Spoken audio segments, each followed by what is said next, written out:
This is a quick recap video of chapter Laws of Motion. Force. It may be defined as an agency, a push or a pull, which changes or tends to change the state of rest or of uniform motion or the direction of motion of a body. Force is a vector quantity. Inertia. It is inherent property of a material body by virtue of which it cannot change by itself. Its state of rest or of uniform motion in a straight line. Inertia is of three types. First is inertia of rest, second is inertia of motion, third is third is inertia of direction. Now, mass as a measure of inertia. If a body has more mass, it has more inertia. For instance, it is more difficult to change its state of rest or of uniform motion. Now, momentum. It is a quantity of motion in a body. It is equal to the product of mass and velocity v. Momentum, here the formula P is equals to mv, or we can say that P vector is equals to m vector v. Momentum is a vector quantity having the direction of velocity. Its SI unit is kilogram meter per second and CGS unit is gram centimeter per second. Now, Newton's laws of motion. Now, first law of motion, it states that every body continues in its state of rest or of uniform motion along a straight line unless and until an external force is applied to change that state. This law defines force. Now, Newton's second law of motion. It states that the rate of change of momentum of a body is directly proportional to the applied force, and the change in the momentum takes place in the direction of applied force. This law gives a measure of the force, and mathematically F is equals to dp upon dt, which is here we can put P is equals to mv. So d upon dt mv, which will be equals to this, and finally this.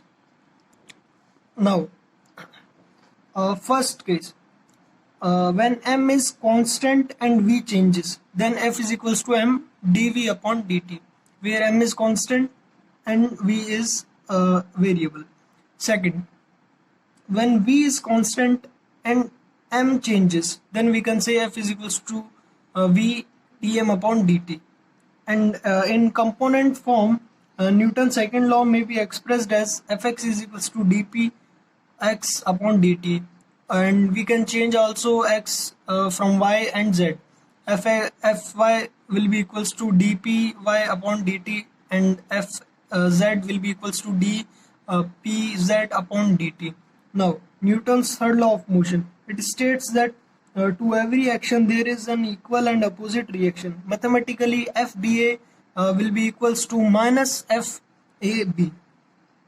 Forces of action and reaction never cancel out because they act on different bodies. Now, absolute units of force. The SI unit of force is Newton and CGS unit is dyne. And 1 Newton is equals to 1 kg into 1 meter per second square, which will be equals to 1 kg meter per second square, and 1 dyne will be equals to 1 gram into 1 centimeter per second square, will be equals to 1 gram centimeter second inverse. So finally we can say that 1 Newton will be equals to 10 to the power 5 dyne.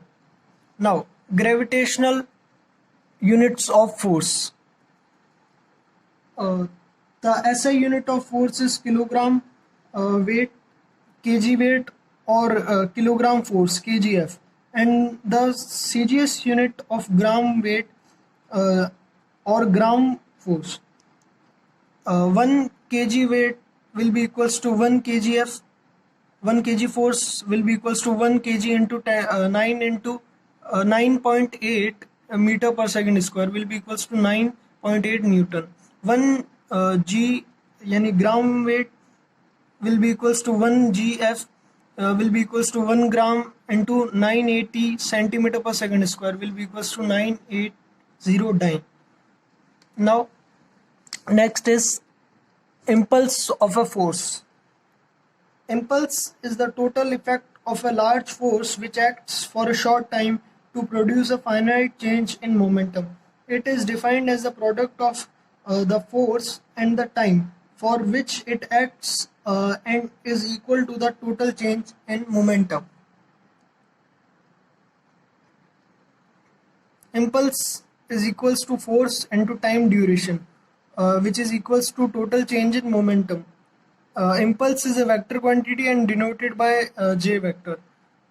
And here you can see that j vector will be equals to f dot dt for limit t1 to from t1 to t2 will be equals to area under the force time graph, or we can say that j vector will be equals to f average into t will be equals to p2 minus p1 will be equals to m v vector minus u vector. The SI unit of impulse is Newton second or kg meter second inverse, and CGS unit is dyne second or gram centimeter second inverse. Now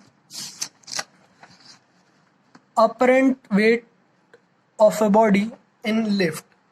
First case, when lift moves upward with uniform acceleration A, apparent weight of a body in lift increases. Here you can see that R will be equals to M into G plus A. And in second case, when a lift moves downwards with acceleration A, the apparent weight of a body in the lift decreases. Here you can see R will be equals to M G minus A. And in third case, when a lift is at rest or moves with a uniform velocity, so we can conclude that acceleration will be zero. The apparent weight of the body is equals to its true weight. This is the expression.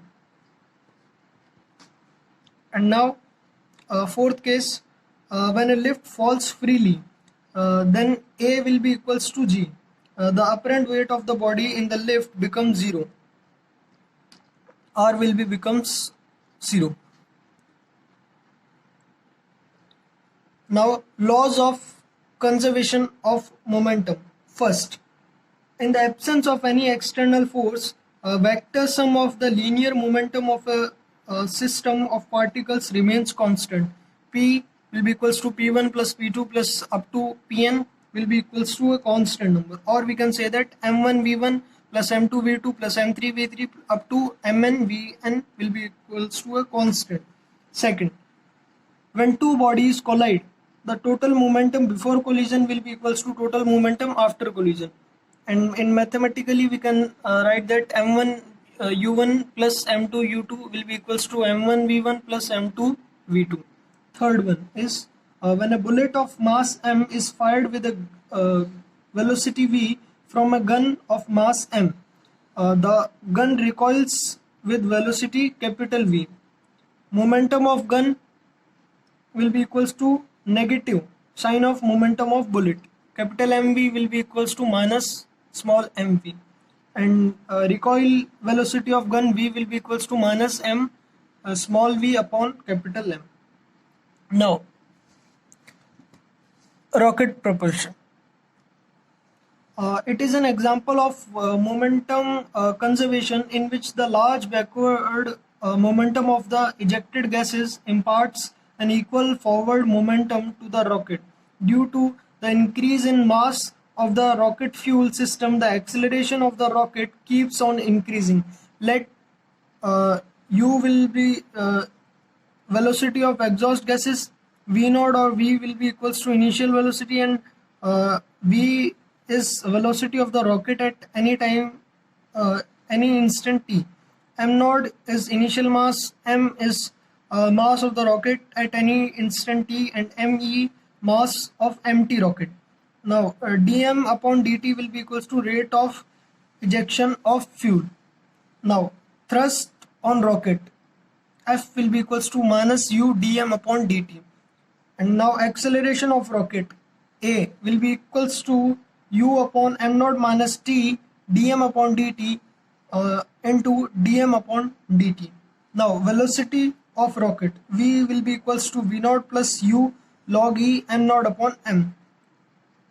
V naught will be equals to V naught plus U log E M naught upon ME. Now, next topic is concurrent force. The forces acting at the same point of a body are called concurrent forces. Equilibrium of concurrent forces. A number of concurrent forces acting on a body are said to be in equilibrium if their vector sum is zero, or if these forces can be completely represented by the sides of a closed polygon taken in the same order. F1 plus F2 plus F3 up to Fn will be equals to 0. Now, Lami's theorem. It states that if three forces acting on a particle keep it in equilibrium, then each force is proportional to the sine of the angle between other two forces. If alpha, beta and gamma be the angles between force F2 and F3, F3 and F1, F1 and F2 respectively, then according to the Lami's theorem, F1 upon sine alpha will be equals to F2 upon sine beta will be equals to F3 upon sine gamma. Now, free body diagram. A diagram for each body of the system showing all the forces exerted on the body by the remaining parts of the system is called free body diagram. Now, motion of connected bodies. Suppose two bodies of masses capital M and small m, where capital M is greater than small m, are tied at the ends of an inextensible string passing over a frictionless pulley. Then acceleration of the mass is A will be equals to capital M minus small m upon capital M plus small m into g. And tension in the string T will be equals to 2 capital M small m upon capital M plus small m into g, where A is less than g. Now, next is friction. Whenever a body moves or tends to move over the surface of another body, a force comes into play which acts parallel to the surface of contact and oppose the relative motion. This opposing force is called friction.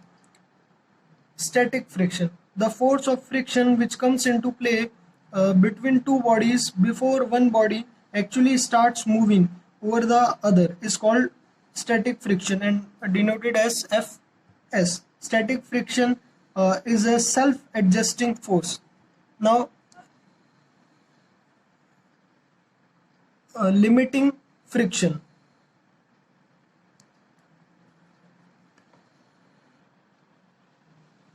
This is not denoted by this. This is static friction is denoted by Fs, and limiting friction is denoted by Fs maximum, and this is Fk. Now, static friction, the force of friction which comes into play when two bodies before one body actually starts moving over the other is called static friction. Static friction is a self-adjusting. And now limiting friction. The maximum force of static friction which comes into play when a body just starts moving over the surface of another body is called limiting friction, denoted by Fs maximum. Now, kinetic friction. The force of friction which comes into play when a body is in a steady motion over the surface of another body is called kinetic or dynamic friction, denoted by Fk. Kinetic friction is less than limiting friction. Now, laws of limiting friction.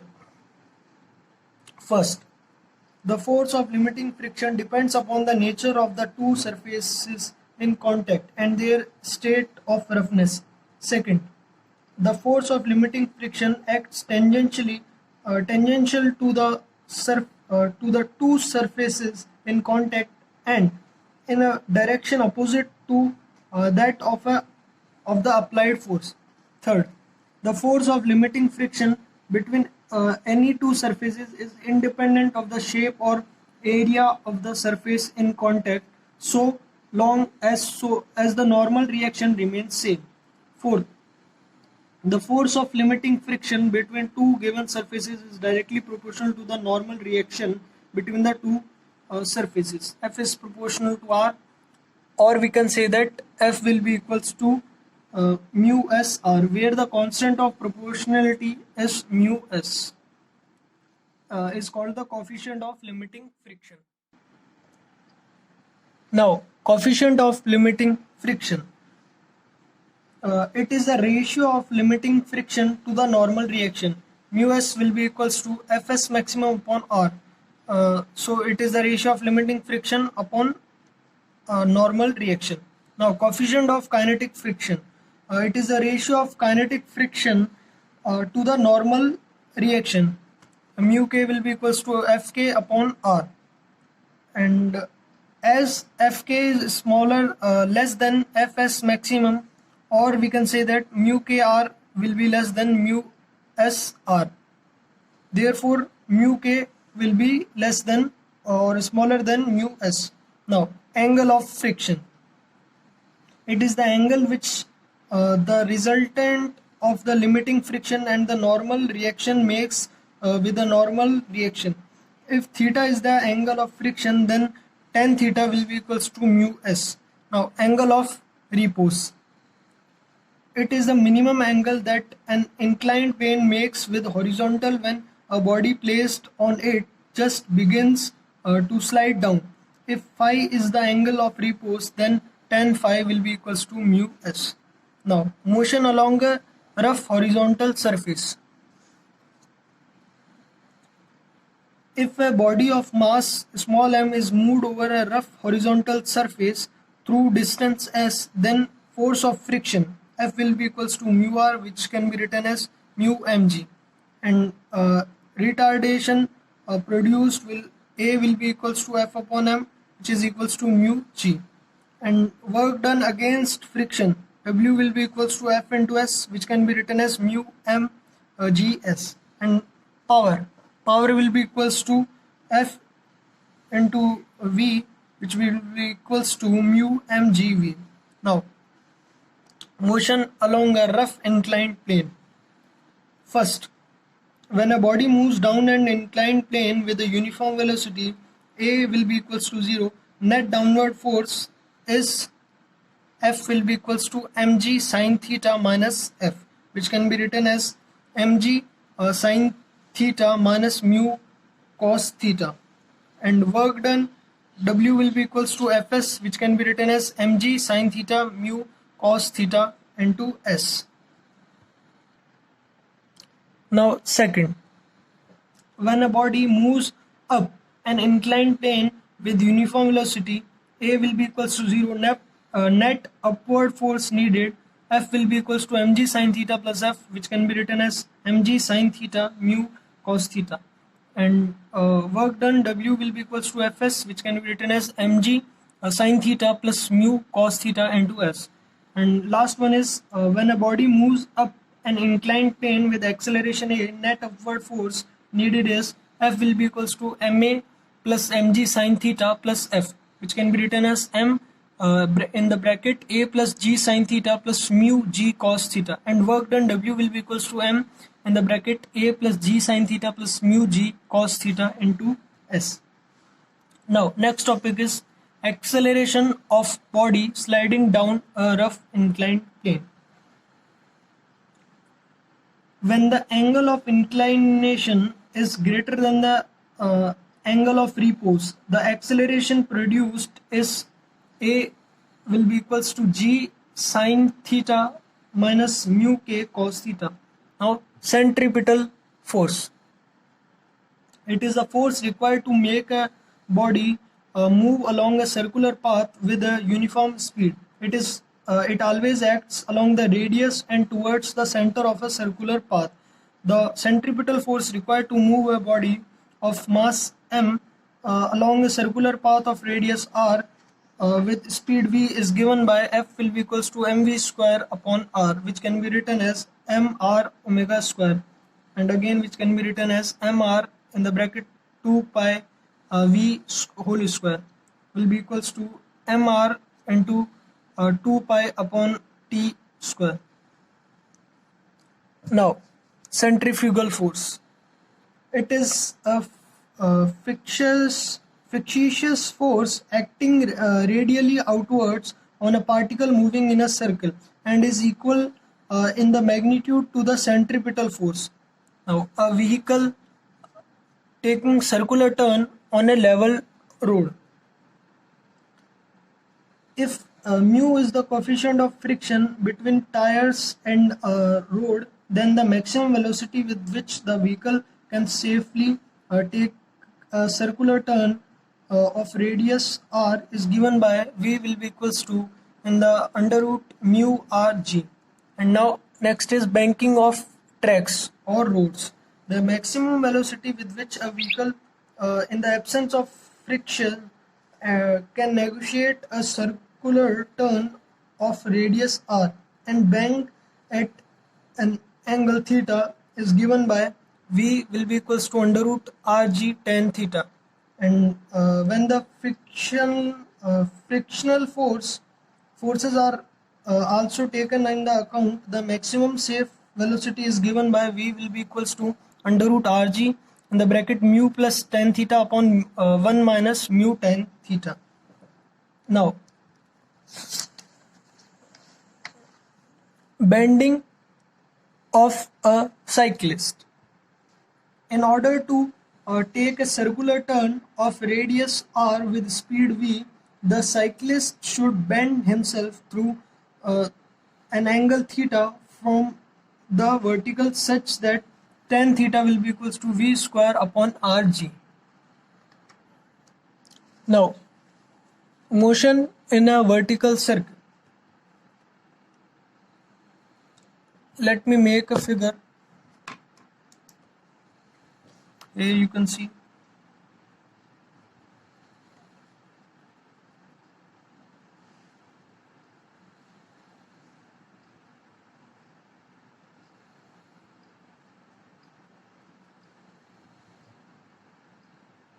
this is T and this is V, mg, and this is point P, this is L,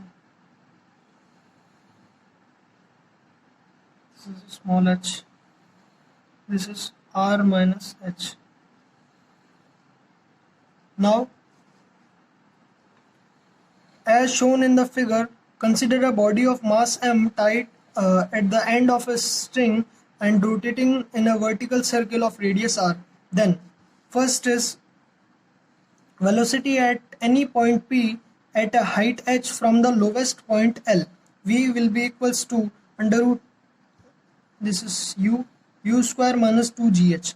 Second is tension in the string at any point P. T will be equals to m upon r in the bracket u square minus 3gh plus gr.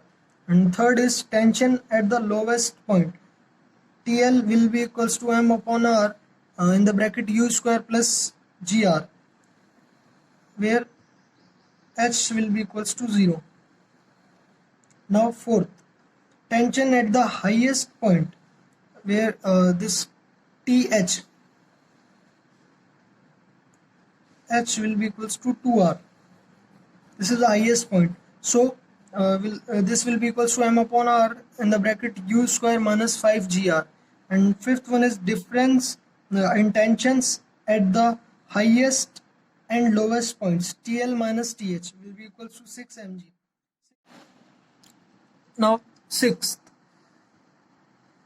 minimum velocity at the lowest point L for looping the loop VL will be equals to under root 5gr. And seventh one is velocity at the highest point for looping the loop VH will be equals to under root gr. Now, inertial frame of reference. An inertial frame of reference is one in which Newton's first law of the motion holds good. All frames moving with uniform motion relative to an inertial frame are also inertial. And last topic is non-inertial frame of reference. A frame of reference which is accelerating with respect to an inertial frame of reference is called a non-inertial frame of reference. In a non-inertial frame, the second law of motion, F is equals to ma, is not valid. Instead, it takes the form F will be equals to minus m alpha will be equals to minus a. Sorry, this is ma, and we can say that F plus Fp will be equals to ma, where alpha is the acceleration of the non-inertial frame relative to any inertial frame, and a this a is the acceleration of the body relative to the non-inertial frame. The force Fp is equals to minus m alpha is an example of pseudo force. Thank you.